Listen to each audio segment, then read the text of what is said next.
Hey, welcome to the Six Figure Photography Podcast with Ben Hartley and Noella Andre. Each week, a new episode will air to help you grow your business by winning more bookings, maximizing your profits, and breaking through your limiting beliefs. It's good to have y'all back. Settle in. Today, we're talking with photographer, educator, and the coach behind the business blueprint, Nathan Chanski. Can we get a round of applause for Nathan Chanski? This is great. No, just a horn. No. We're just going for a horn today. So today we're talking about the discipline behind the dream, like habits of high performing creatives. And so Nathan, he's going to be pulling back the curtain on systems, routines, the habits that he's created that have helped him to stay consistent. He's one of the most consistent people in this industry. Consistent, creative, also one of the most creative people in this industry. And aligned, also one of the most aligned in his business. And so if you're ready to trade chaos for clarity without losing your artistic spark, let's talk to Nathan. Wow. That was a chaotic intro, and I am so here for it. Nathan, That welcome was to the show. really clean in my opinion, but I mean, that was like, did you rehearse that? Jeez, so good. No, that was very scattered. Do you know what's great is I was literally looking for the applause button and the horn. I pressed the horn instead. That's amazing. You have an applause Really button? hoping it was Taylor Swift. He's got all sorts of buttons over there. I do. Grief. I That's do. amazing. Welcome, man. Thank you for having me. I really appreciate Was it. really hoping. I was really hoping for the Taylor Swift one. I can't use the Taylor Swift Today? button because then we'll get a takedown notice, and so, but sometimes you just got to live life on the edge, and so, but not today. That's hilarious. All right, Nathan. I'm so excited to have you here. Before we kind of dive into today's topic, I'd love for you to introduce yourself, but not like the flat bio that you normally, type out when you give bios out. I'd love for you to kind of tell us a little bit about what you're passionate about, what's showing up for you in your life right now that you're super excited about. Yeah, absolutely. Well, I am, like you said, I am a photographer. I am a business coach for photographers. And I think my biggest passion in the industry is really helping creative people learn how to make money, learn how to be profitable. I used to be the creative who didn't know how to make money. I just knew how to be creative, and I thought that was my only path forward. And so I love taking people who think that their right brain is the only thing they can flex, and I like teaching them how to flex the other part of their brain and the more logical, rational side of things, the more business side of things. Because again, like I said, that's a huge part of my story is that I did not know how to flex those things. I was just that straight, like, creative and emotional and up and down and volatile and never consistent person. And that's when I never got anything done. That's when I was never able to really make enough impact that I wanted to make. So yeah, that's what I've always been passionate about. That's what I'm still passionate about today. And I think if you were to ask me, what am I extra passionate about this year? I think I'm extra passionate about helping people not only make money and be profitable and, again, use those parts of their brain or their just skill set that they haven't used before, but also do it from a place of sustainability so that they're not just grinding and grinding and grinding, but at some point you're going to wake up and you're going to want to have a life to live and you're going to want to have some extra time and you're going to want to have a family possibly. And so that's a really big passion of mine as well, is how can we build sustainably so that you also have time to live your life. So, Love it. I love the way you described it as like it's a bit of like a muscle that you've got to exercise. Like you don't just wake up one day and then suddenly are like disciplined, creative, like business focused, right? Right. And so I'd like to hear some of the mindset shifts that helped you move into this intentional, I guess, decision-making process rather than what I would describe as like really reactive. I think most of us are just like reacting to everything around us, and it's always got us on our heels. Yeah, absolutely. Well, I think one of the biggest first mindset shifts that I ever had that was very, very impactful for me, and this goes right along the lines of when we talk about self-discipline and discipline versus motivation is this, and this is kind of hard for me to describe, but hopefully people will hang with me here, is I used to always think back when I started as an entrepreneur, I thought it was always, well, I need to chase a specific goal that I have for my life with tactics and with strategy and with the latest hacks coming out or the latest tricks or whatever that may be. And while there is something to that, and while there is a lot of benefit in working smarter, not harder, and learning the most effective ways to do something, there's also the side of things, which is if you yourself, the person who wakes up in the morning, the person who you are when you aren't even working, when you aren't even applying the strategy, if you aren't the type of person who would be standing in those goals that you want in the first place, it's going to be very difficult for you to ever see those goals happen. And so if you look at the way we call ourselves human beings, we are not calling ourselves human doings. We don't call ourselves human havings. We call ourselves human beings. So it's like, regardless of if you want to be doing some sort of job someday and at this level of doing it and this sort of reputation, regardless of what type of house you want someday or what type of car you want someday or what type of business you want someday, those are all things you do, things you have eventually. It has to start with who you are and who, basically, I mean, this is grammatically incorrect, but who you be in the first place, because we're human beings, right? And so you can kind of reverse psychology this, where you're like, okay, let's say I want to, you call this a six-figure photography podcast. Let's say someone wants to become a six-figure photographer. If they are not that yet, I would say to them, hey, before you even go to the strategy, before you even go to any sort of hacks or tips or whatever it is, before you even learn from any of us like educators, ask yourself, what is the person that is a six-figure photographer that is running a six-figure business? When do they wake up in the morning? How do they self-talk? What books do they read? How do they treat their body? How do they eat? What kind of friends and community do they have? And I could keep going over and over again. And these aren't, again, hacks and strategies. This is a state of being. And so to me, I think this is one of the most foundational things that I learned in the mindset world was, instead of waiting to become something, just be that person right now, because you already know what that person is. In many cases, you already know what that person would look like, and start functioning as that person from the get-go. And it will make those goals you have it's like you're going to be a walking magnet for those goals once you start to just be that person in the first place. I feel like it's for people listening, it really connects. It makes so much sense. And then I can just see so many people, like, where does that practically begin? Is this like an exercise of like putting it down to paper, like journaling, like writing this out of like, who is it? Is it identifying people maybe in their life or in their kind of outer circle that they see and kind of identifying traits and qualities about that individual from like a being standpoint, you know? That'd be a good place to begin if someone feels a little all over the place. Yeah, absolutely. I think taking notes on something is really, really helpful. I mean, even just it's like, we're so creative, right? We're all creatives. And so I ask people who are creative, I'm like, tap into that creative side of your brain and get creative on, who is this person that is standing in the middle of your biggest goals? What do they look like? What are they doing with their life at that point?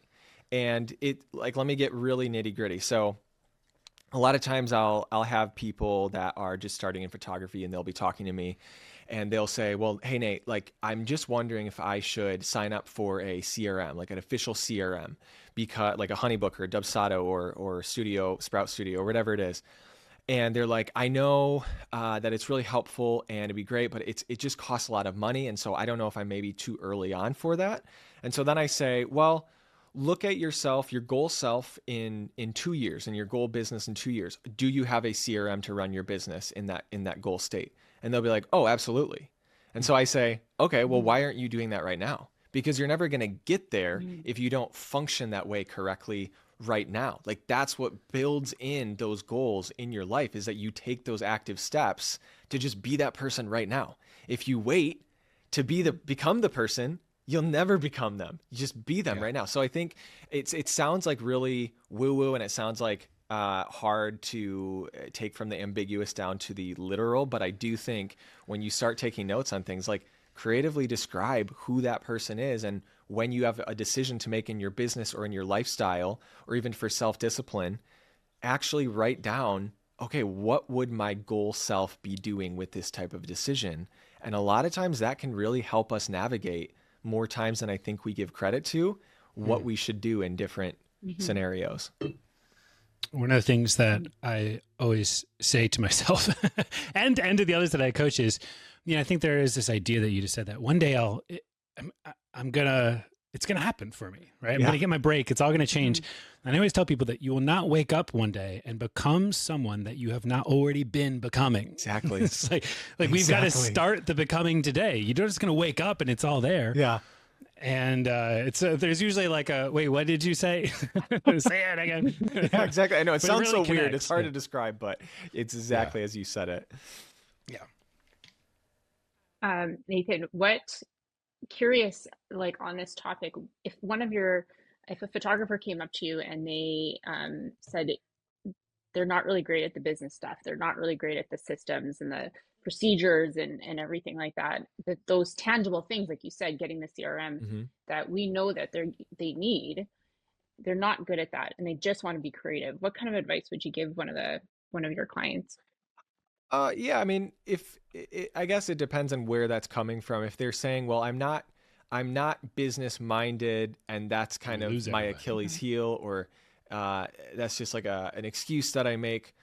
Well, to me, I say, well, you can be business minded. It's just that maybe you told yourself, or someone once told you, or society that tells people that you have to be a starving artist has told you that you can't be profitable, that you can't be abundant in all of that. And so to me, I would look at that and I'd say, you know what? I think if you have the capacity to be as creative as you are, you also have the capacity to really crush it at business. Because to me, I look at business and I'm like, business is creative. Business is very artistic. I mean, you look at some of the biggest businesses out there. You look at Apple, you look at like big Hollywood brands, like you look at just so many brands out there, like they have to be creative in their marketing. They have to be creative in their branding. If you've ever talked to someone who is just an absolute wizard at sales, that's a very creative practice. And so all these different things are very creative. And I think creatives sometimes have the greatest capacity to crush it in the business field. And so that's what I would say. It's almost like as a challenge, like if you can crush it both at the creative side and the business side, you can actually be unstoppable in a way that I think a lot of people can't in the market.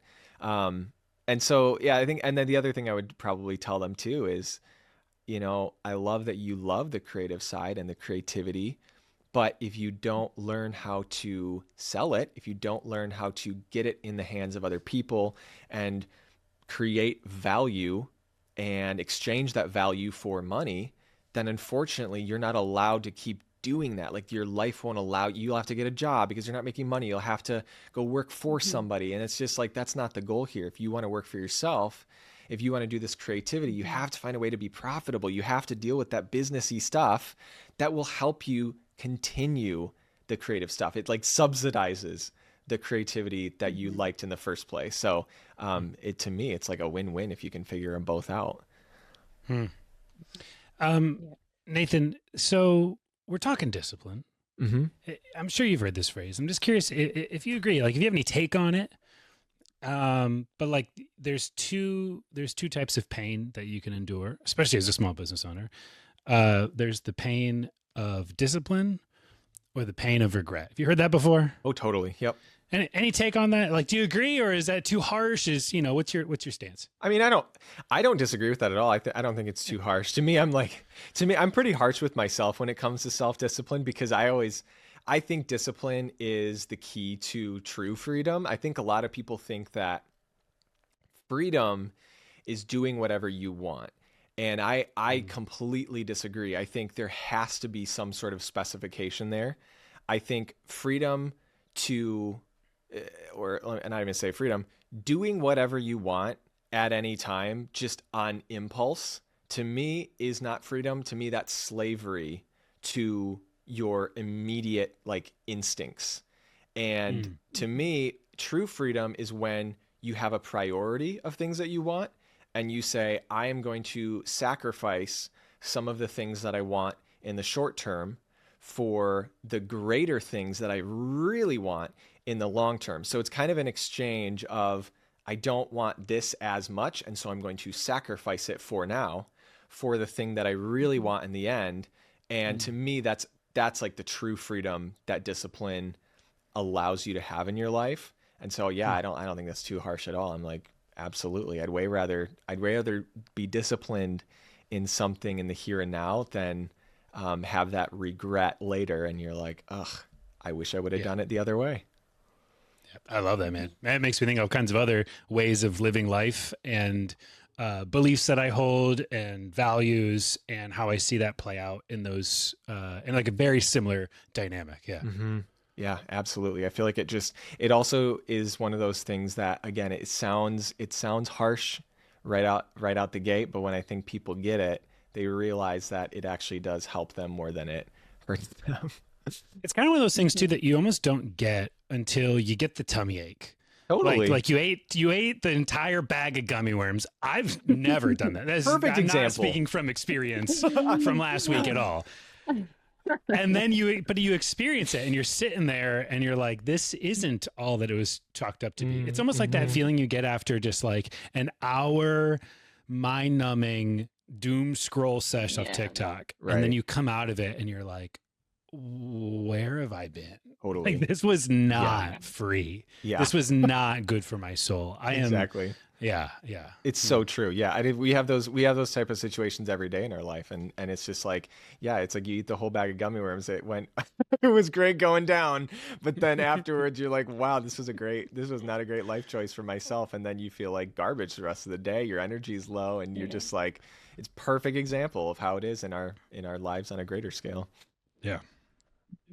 So Nathan, do you actually, when you make these kind of decisions, do you like write down what your long-term goals are, and that's going to kind of help you be a little bit more disciplined, knowing what those long-term goals are? Kind of. I actually am not this big like long-term goal person. Usually if it's a really long-term goal, I just hold it up here.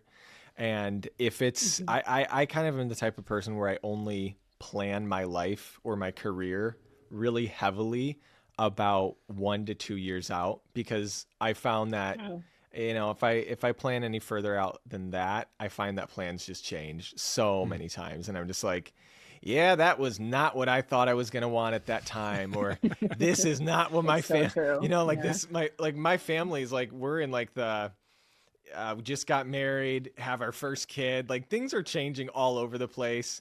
I just turned 30 like a year ago. Like this is the time in my life where I am just becoming like a new person by the day. And so it's one of those things where I can't look at it from such a great bird's eye view, but I definitely like on a year or 2 years, I kind of look at things and write some things out and say, okay, where do I want to be? How do I get there? Who's that person that I want to become? And kind of roll with that. It's good. We've been talking. Go ahead, please. Is there any non-negotiables that you have on a day-to-day basis, like things that you absolutely want to get done every single day? And what does that routine look like for you? Interesting. I think it looks different every day. Actually, I don't know if there's like these non-negotiables that I have. I mean, I will say when it comes to my first hour and a half to 2 hours of my day, that's usually just like total quiet time. I spend that just like silently, or I spend that meditating, or I spend that praying, reading the Bible, and that's just like my no-fly zone. And then I get to work from probably like 8 a.m. to lunchtime. And then after that, it's kind of like bonus if I have a meeting like this or something else that I'm going to be working on.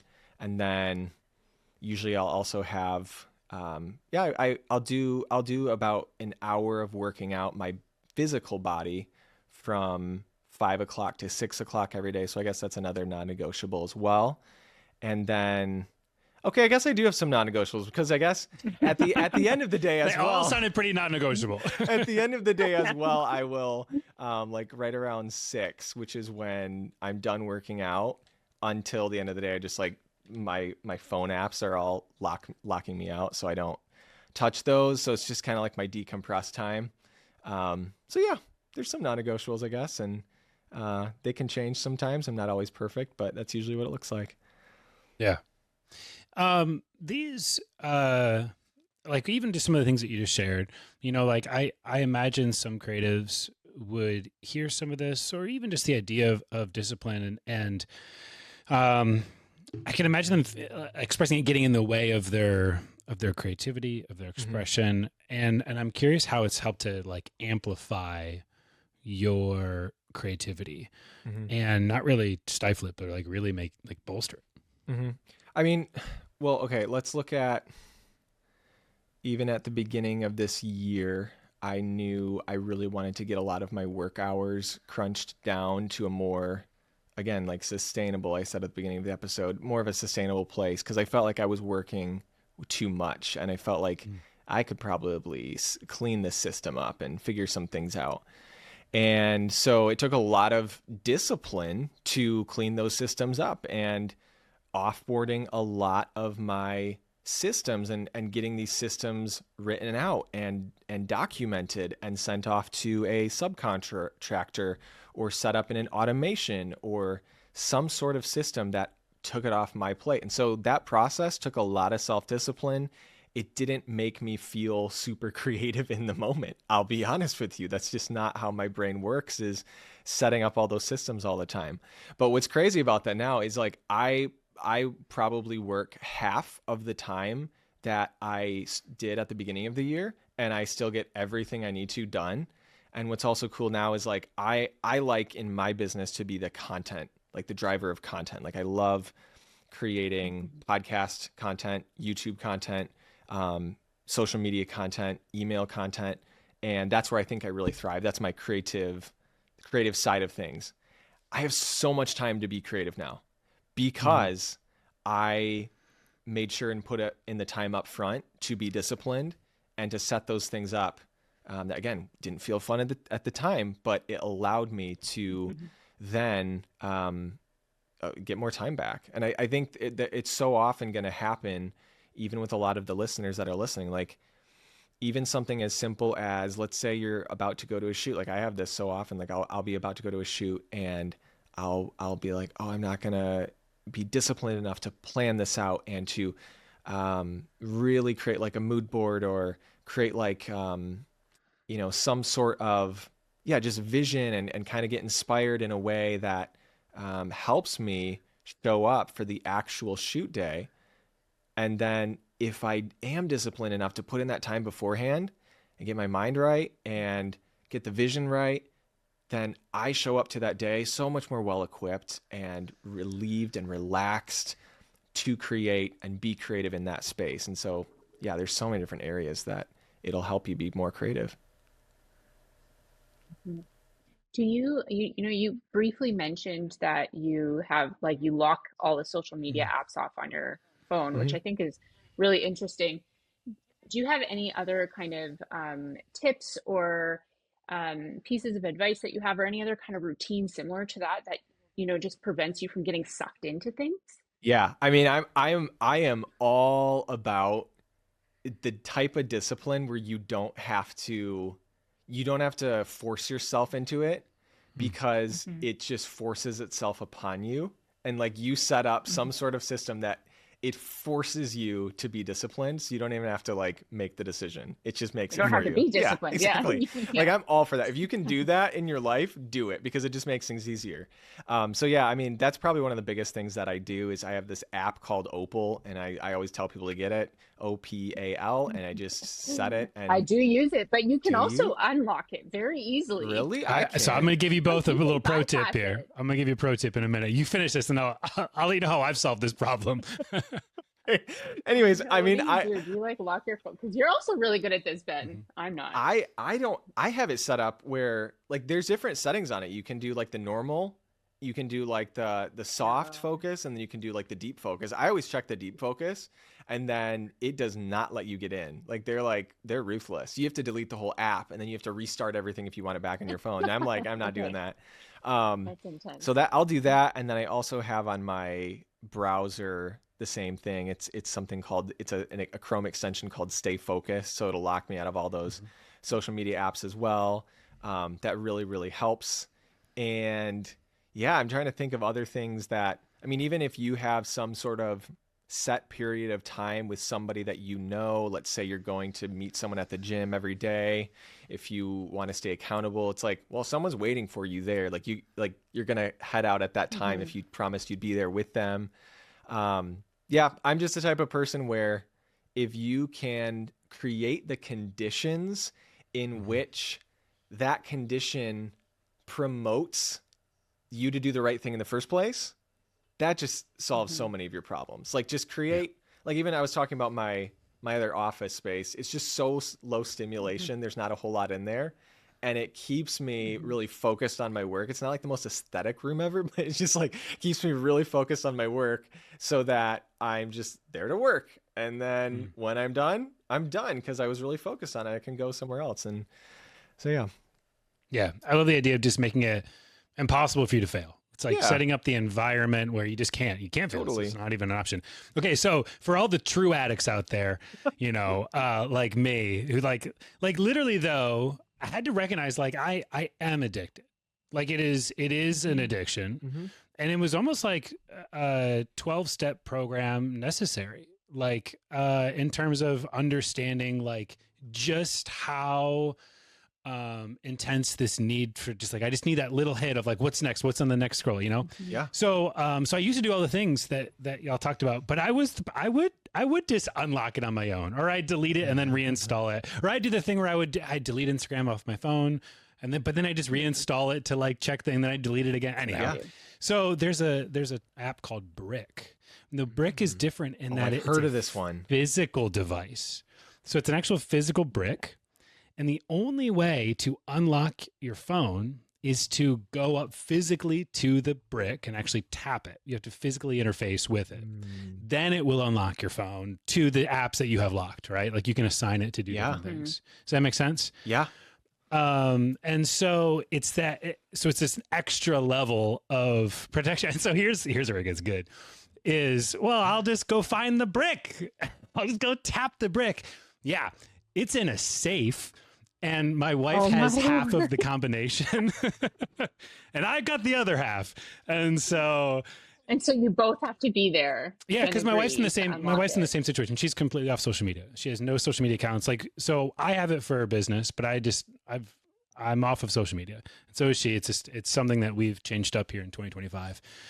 I think that it does far, far, far, greater, negative impact to an individual and a family than it does benefit. And You're so we both just decided off of it, or just she? Both off of it. Oh, No, both. Okay. Yeah. So I have like my business accounts, but even those I just don't follow anybody anymore. I just zeroed them all out. So I use them for what I need to, but yeah. And so we both have it. Wait, so you post, but you don't follow anybody? Yeah. So I don't follow anyone. Okay. And then I have a VA post. Okay. This makes sense. Yep. Yeah. So VA posts, and then I use it for ads, and I will occasionally hop on for stories and things, but really my VA runs it. Yeah.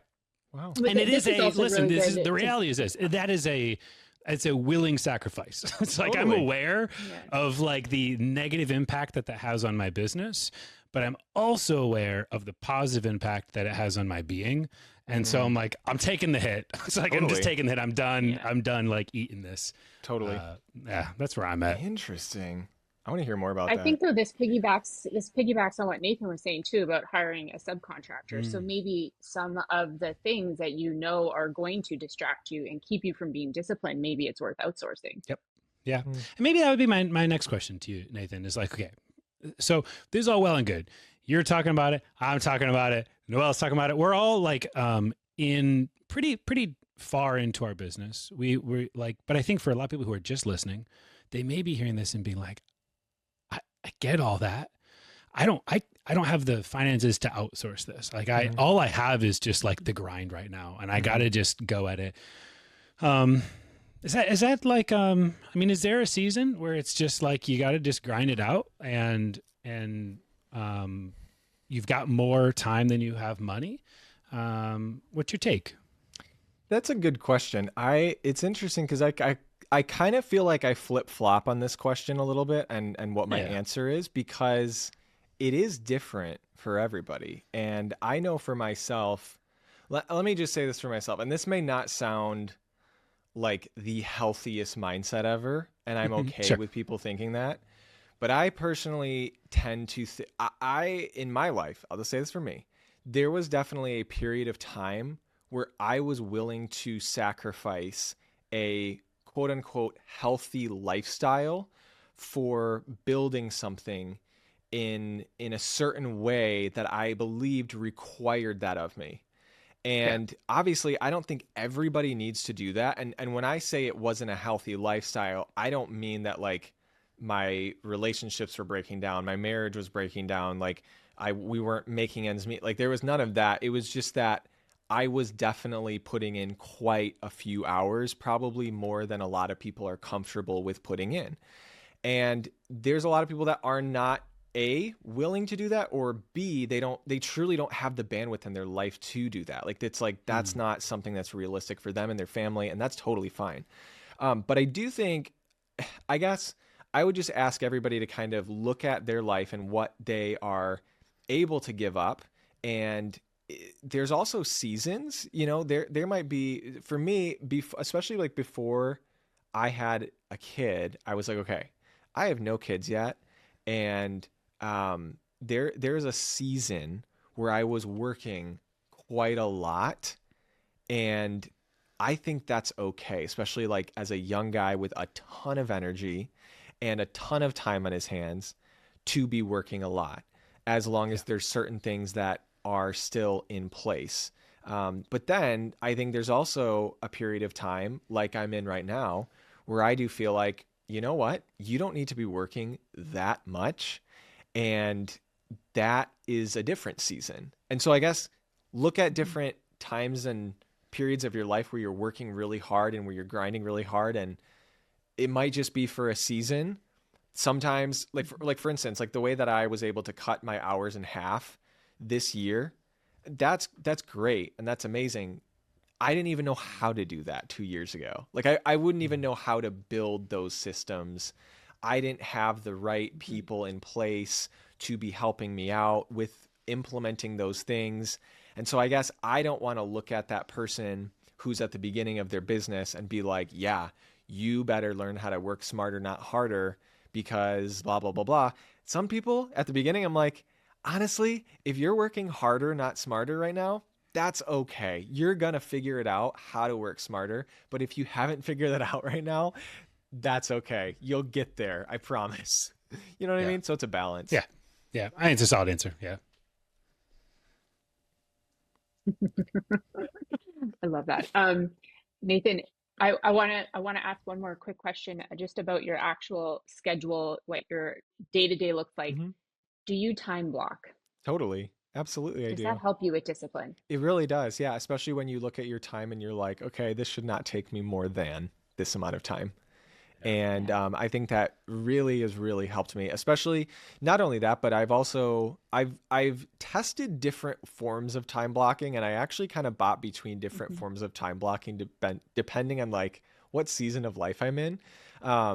There is a time blocking system that I basically like the base of what would I say? Vanilla time blocking is kind of like task A takes me an hour, task B takes me a half hour, task C takes me an hour and a half, and I put them all in, right? And that's great. But then I think there's another way of doing it as well, where let's say you don't know how long every single task is going to take you, and you've got like 10 of them in the morning. Then I would just say, okay, I'm going to give myself 2 hours for all of these tasks. I don't know how long they're all going to take, but I'm just going to throw them in there and get as many done as I can. Or I was listening to a Hormozy podcast one time, and he said he basically does this setup where he takes certain chunks of the day or even certain days in general, and he either calls them, I remember what words he specifically used, but it was something like an admin time of the day or an admin day, and then a creator day. And so you're either putting kind of like your left brain hat on for the day or your right brain hat on for the day. Because I know a lot of people don't do well swapping from I have to get a lot of these nitty gritty tasks done, and then I got to go real creative on the second half of the day. Some people don't do that well, like diving between one and the other. So you can completely separate them if that works better for your brain. If my brain sees that I have a phone call at 1:30, oh yeah, I have a phone call at 1:30, guys. I like that. I've got to think about that phone call. It's at 1:30. It's like, what am I going to do before 1:30? It's true. I got a phone call at 1:30. That's all my brain knows. It's true. Like, I can't even open my laptop. I can't write an email. I've got a phone call at 1:30. And you probably like batch your calls on one or 2 days of the week, I bet. Yeah, you think really highly of me, Nathan. I appreciate that. Yeah. So, no, it's I just. Do you time block at all? I do. I time block I time block most everything except for sales calls, because sales calls it's the most valuable thing in my business, and so I create a lot of openings for that. But it is funny though, like when I have even this podcast today was scheduled at 2, and I was just like, I really have to put a lot of energy into okay, I'm going to focus on writing and making these slides until the podcast begins at 2. It's like totally. Because you're like, I don't want to miss it. Like, I don't know exactly. Yeah, it's a whole thing when you have a meeting on the schedule. For sure. Gosh, you guys are hilarious. My brain totally does not work like that. Like, I schedule very important non-negotiable things. Like in my calendar, it says gym every single day from 7 till 8:30. That is a non-negotiable. But every part of my life is time blocked. Yeah. Every single hour and a half has a time block. I love it. We need people like you, Noella. Totally. We need people like you. Great at systems. Listen, Nathan wouldn't be here if it wasn't for people like you. Because you know what I mean? Like, I would have just been like, I don't know, I got a phone call at 2:30. I can't reach out to Nathan. Yeah, Noella is like the connector in the industry. It's crazy. Yeah, it's been awesome having her here. It's been so cool. Doing that. Well, Nathan, I've loved this conversation so much. It's like it's so good. It's the thing I love about this podcast, I'm sure you relate to this, is anytime you get to talk about this stuff, it like, oh, this is really good for me. Like, I really needed this. It's so it's such a great, refreshing reminder. Life-giving. Yeah, exactly. Okay, can I be really selfish and ask you more about your exit from social media and how that actually how that goes? What is that? Yeah. What do you mean? What do you want to know? Okay, like I assume that social media brought you quite a bit of your market. Yes. And so exiting, I mean, you're not fully exited off of it, but I'm you said, there's probably some cost to it. So what does that actually look like? Do you supplement in other ways? Yeah. So moving off of social media, when we say moving off of social media, let's kind of define some things here, right? I still have my Facebook community. So I have a Facebook group. There's over 50,000 people there. It's still there. I still have my Instagram. Yeah. No TikTok, just deleted that. So really those like the two things. And then, I went so hard on creating content that I have so much of it. I did a reel a day for like 2 years. So I have so much content. And so it was kind of handing over the reins to my VA, for like how I want it to be ran.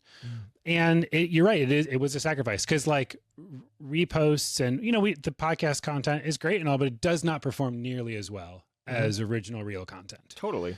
And so, I just had to, decide whether or not, my life, and so I think it's also important to also understand costs of things. I don't think most of us actually weigh the cost of things, because the cost, people could be like, it's not that big of a deal, man. You're just scrolling, you're just losing a few hours of time. It's not that big of a deal. But when you have a family, when you've got 3 kids, when you have a wife, and you start to see it trickle into the impact in your relationships that we say matter most, but our actions aren't saying they matter most, you've got to start to weigh that stuff. And so it was just, there wasn't an amount of money that I decided was worth forfeiting, like in order to, or to have rather, in order to forfeit those things. Yeah, absolutely. And so, yeah. Your question, did I answer your question? No, yeah, I was just curious. It's been a willful like laying it down Totally. and accepting exactly what that looks like. So yeah. Good for you. I think that's And awesome. I do want to just speak on your behalf for 1 second. Just from what I know about you, you did time block, you batched your content, but also you reduce, reuse, recycle it. Yeah. Right? Yeah. I still post 3 days a week. You are able to, yeah. It's just not, it's not the same impact as what I was having. It's just different. You know, like it's very different, right?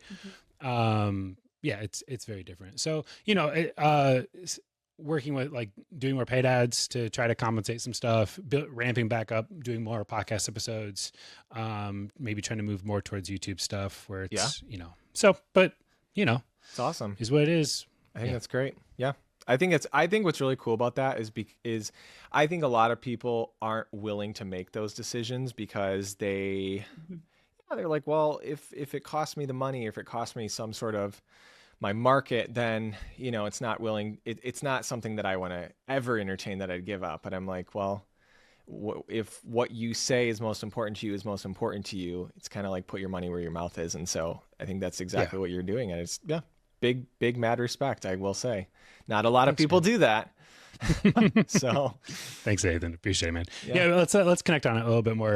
Maybe off air we can talk more. Totally. Cool. Hey, Nathan, where can people find you? Where can people learn more from you? Where can people dive in more with yourself? I would just say come over and hang out at my podcast called Passion with Purpose. We talk about a lot of these similar things, and yeah, just hang out over there and figure out if you like me or not, and then we'll go from there. Check yes, you know, or no. You know? Yeah, or no. It's okay. You should make a form. It's like a little gum wrapper that unfolds, and then it's like, "Do you like me?" And it's really just a subscribe button underneath the yes. It just exactly. Oh my I need to do that. Hey, thank you so much, Nathan. This was really refreshing. Appreciate you so much. Thank you for having me. I appreciate being here. All right, everybody. Thank you for listening to the podcast. Appreciate you guys. Until next week, keep showing up. And be kind to yourself. There she is. Bye, everybody.